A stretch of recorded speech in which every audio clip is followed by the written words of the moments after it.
Hey guys, welcome back to Old Guy Talks Money. In today's video, I'm going to do something a little bit different. Done 3 videos on my options trades and how they've turned out for April, May, and June. Today, I thought I would maybe show you how I actually make those trades.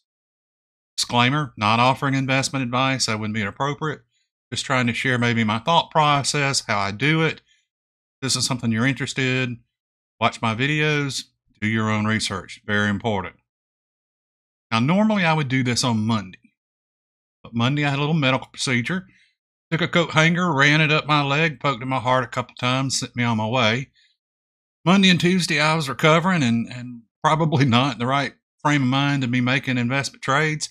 I actually recorded this video on Wednesday and got ready to upload it, kept waiting for the trade to execute, and I realized the market was closed. So, been all week out of the market. I thought today I'd take a little time, the end of the day, set this up for next Friday, and we'll go from there. Let me share my screen, show you what I do. All right, so this is the investment platform that I use. I use E-Trade. I'm not going to tell you it's the best. I do not have much experience with the others. I have used Robinhood a little bit, but I've been using E-Trade since 2009. It's where all my stuff is, and it's just not the worth the barrier to entry to try another one out right now. Maybe when I retire, but for right now I'm comfortable with E-Trade, and that's what I'm using.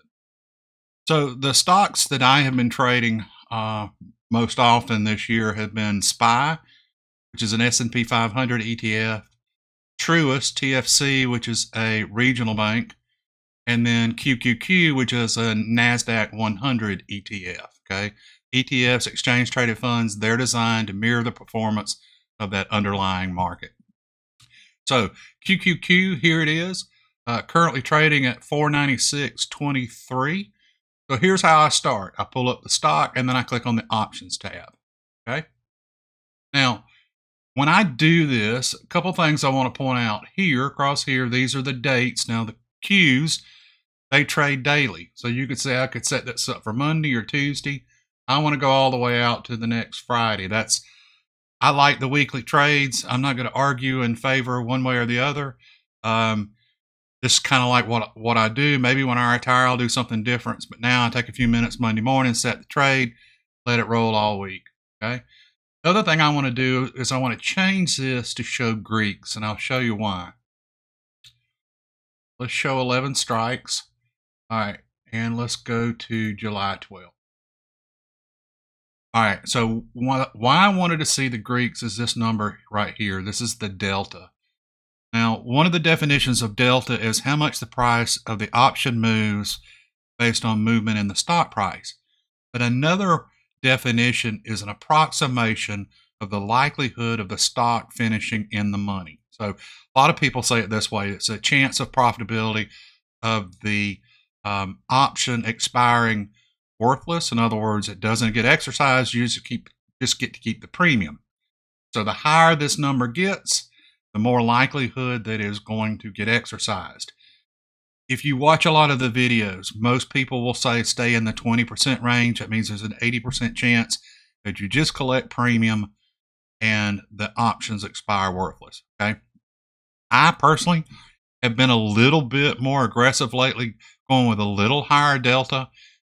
Really what I'm trying to do is maximize both premium and potential for gain. Okay, so I'm trying to treat it like, okay, I get the option premium, but also maybe I can make some swing trade income. That happened in June. If you watch that video, I had Qs at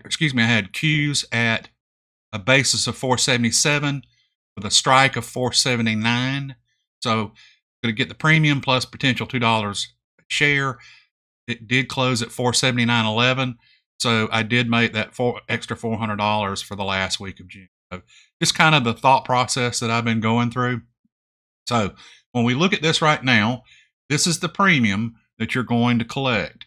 Now, each contract is 100 shares. So if I did one contract, that would mean essentially for the week, I would make $219. Okay. Now, I've been trading 2 contracts a week on the Qs. So double that, that's roughly $440. Okay. I looked at this right before we started doing this.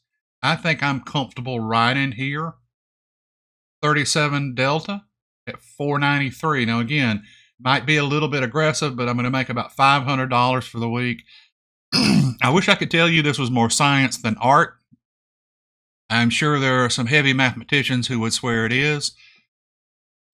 I can't tell you that it is. It's a balancing act. The other thing I will reiterate is when I do these trades, my big risk going in with a secured cash put is that I end up owning the stock and the basis, or excuse me, the market fall, and I end up just having to sit on the sidelines. I only do this with stocks that I don't mind holding for the long term. Okay. Truist, I'm sitting on the sidelines right now. I have sat on the sidelines with, the spies. Again, only do it if you're willing to hold the stock. Also, only do this if you don't need the money. Now, this is money that I've set aside for my retirement. Not going to need it anytime soon. I look at it as, I could be holding the Qs right now and not making this additional income. So I'm good to go. All right. So I'm going to go in here at 493. You can see the potential premium is in the 250 range. And I'm going to click trade. Okay, so here's the trade screen. Okay, here's the symbol, here's the Qs, shows what the current price is. Strategy we're using is a put. Okay, remember they call this overall strategy the wheel strategy. So you're out of the market, you have cash, you sell puts, you collect premium. Once you end up owning the stock, turn around and sell covered calls until you get called away. You repeat the process. That's why they call it a wheel. So it's put to call to put. All right, so we're going to do a sell to open. Now remember, there's two sides to this contract. There's a sell side and a buy side. Okay, so the buyer is paying me a premium that says if on July 12th the stock is below 493, they're going to sell it to me. Now, why would they do that? Well, think about it. Let's say the market value on that date is 490. They could go into the open market, buy shares at 490, sell them to me at 493, and pocket $3 a share. Okay, so they're paying for that right. Now it's a right; it's not an obligation. Okay, all right. Right here, we see that the bid and ask. These are the option prices. That premium. One thing I will encourage y'all to look into. Okay, again, not offering advice, but I always use a limit.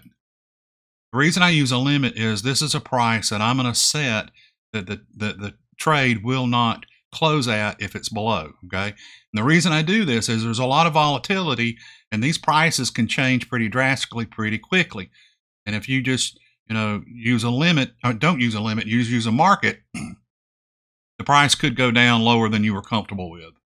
So right now I'm probably going to split the difference and go in maybe at a 248.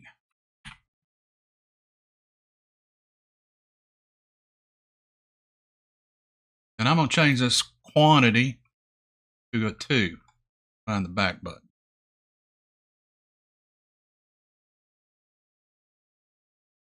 All right, I'm good with that right there. Okay, there is a small commission. It's about 50 basis points per contract, per share, excuse me. So 50 cents per 100. I can't speak for the other platforms. I don't know if they charge a small commission or not.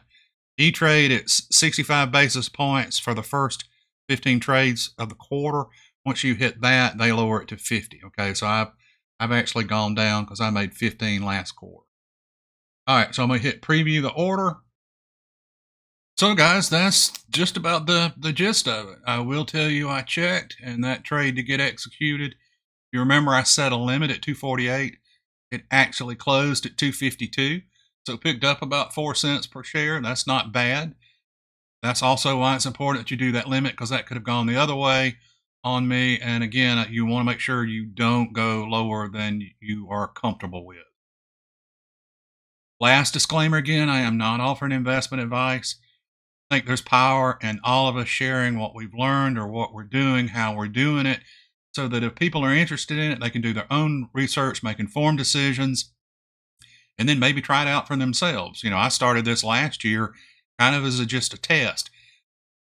One contract here, one contract there, kind of got used to how it worked, ramped it up this year, and I've been very pleased with the results.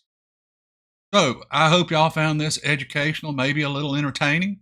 If you did, please hit that like and subscribe. It will help me grow this channel, and I will see you guys in the future.